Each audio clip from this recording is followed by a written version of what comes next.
NTV conclave AP road map April 26న ఉదయం 10 గంటల నుంచి non stop live coverage. Pulivendula YCP అభ్యర్థిగా కాసేపట్లో సీఎం జగన్ నామినేషన్ వేనున్నారు. పులివెందుల్లోని సిఎస్ఐ గ్రౌండ్ లో జరిగే బహిరంగ సభలో సీఎం జగన్ పాల్గొంటారు. ఉదయం 11:25 నుంచి 11:40 మధ్య జగన్ నామినేషన్ దాఖలు చేయనున్నారు.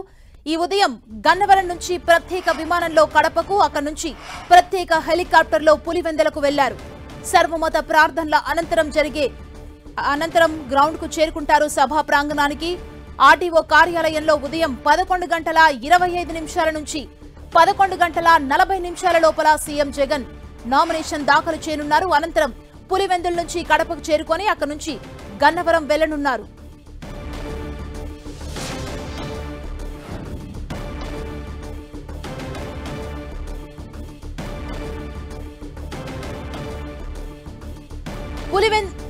పులివెందుల వైసీపీ అభ్యర్థిగా కాసేపట్లో సీఎం జగన్ నామినేషన్ వేనున్నారు. పులివెందుల్లోని సిఎస్ఐ గ్రౌండ్ లో జరిగే బహిరంగ సభలో సీఎం పాల్గొంటారు. ఉదయం 11:25 నుంచి 11:40 మధ్య జగన్ నామినేషన్ దాఖలు చేయనున్నారు.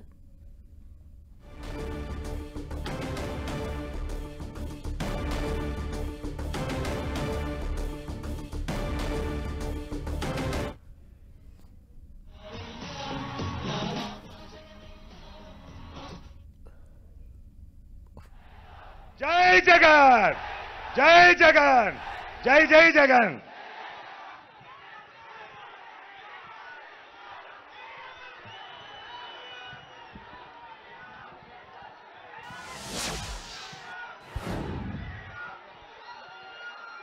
పులివెందుల అసెంబ్లీ అభ్యర్థిగా నామినేషన్ దాఖలు చేయడానికి విచ్చేసిన ప్రియతమ ముఖ్యమంత్రి మనందరి శాసనసభ్యులు శ్రీ వైఎస్ జగన్మోహన్ రెడ్డి గారికి ఈ కార్యక్రమంలో జగనన్నకు తోడుగా అండగా నిలబడేందుకు ఇక్కడికి విచ్చేసిన నా అన్నలకు, తమ్ముళ్లకు, అక్కలకు, చెల్లెమ్మలకు పేరు పేరున హృదయపూర్వక నమస్సుమాంజలు తెలియజేస్తున్నాను సవినయంగా. 5 సంవత్సరాల జగనన్న పాలనలో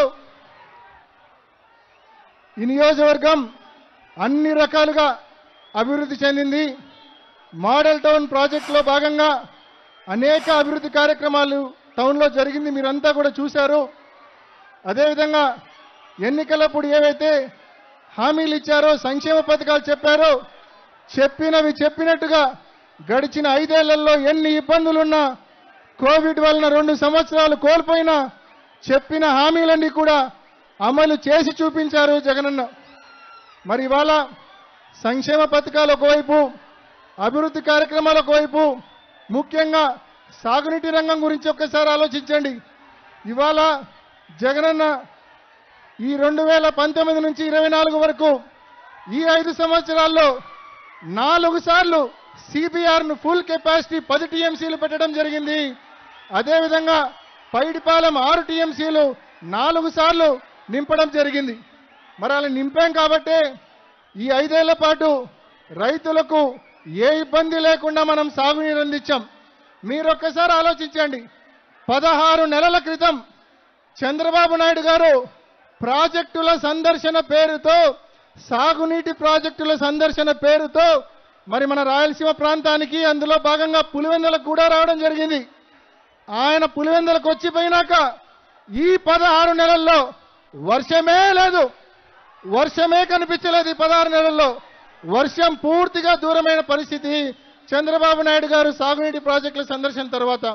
మరి ఇవాళ అటువంటి పరిస్థితుల్లో మనం ఈ 16 నెలల కరువు కాలంలో కూడా ఎక్కడ ఇబ్బంది పడకుండా మనం లింగాల బ్రాంచ్ కెనాల్ కింద చెరువులు కావచ్చు, పీబీసీ కింద చెరువులు కావచ్చు, జీకేఎల్ఐ కింద చెరువులకు కావచ్చు, సమృద్ధిగా అరటి రైతులకు, చీని రైతులకు మనం నీళ్లు ఇచ్చామంటే జగనన్న ముందు చూపుతో సిబిఆర్లో 10 టీఎంసీలు పెట్టడం, పైడిపాలెంలో 6 టీఎంసీలు పెట్టడం వలనే అది సాధ్యమైందనే విషయాన్ని ప్రతి రైతు సోదరునికి కూడా తెలియజేస్తా ఉన్నా. ముఖ్యంగా పంటల బీమా గురించి ఒకసారి ఆలోచించండి. 2014 నుంచి 19 వరకు మన జిల్లా రైతాంగానికి 750 కోట్ల రూపాయలు మరి వ్యవసాయ బీమా వస్తే, పంటల బీమా వస్తే, జగనన్న ప్రభుత్వంలో 2019 నుంచి 24 వరకు 1100 కోట్ల రూపాయలు పంటల బీమా రైతులకు అందింది. అదేవిధంగా ఇన్పుట్ సబ్సిడీ 2014 నుంచి 19 వరకు చంద్రబాబు హయాంలో కేవలం 40 కోట్ల రూపాయలు మాత్రమే ఇన్పుట్ సబ్సిడీ రైతులకు అందింది.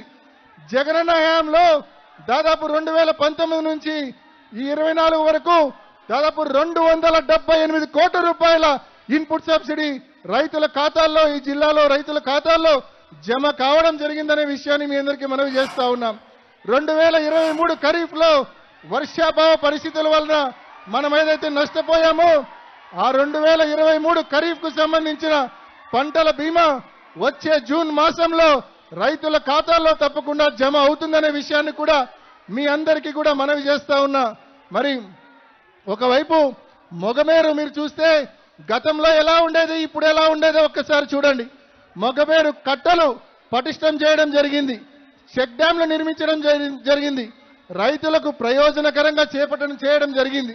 అదేవిధంగా మొగమేరుతో పాటు మరోవైపు చక్రాయపేట మండలం చూడండి, గాలేరు నగరి హంద్రి నివాస్ సుజల స్రవంతి అనుసంధానంలో భాగంగా ఇప్పటికే అక్కడ కాలేటివాగు డ్యాంను 0.1 నుంచి 1.2 టీఎంసీల స్టోరేజ్ డ్యామ్గా దాన్ని పూర్తి చేయడం జరిగింది.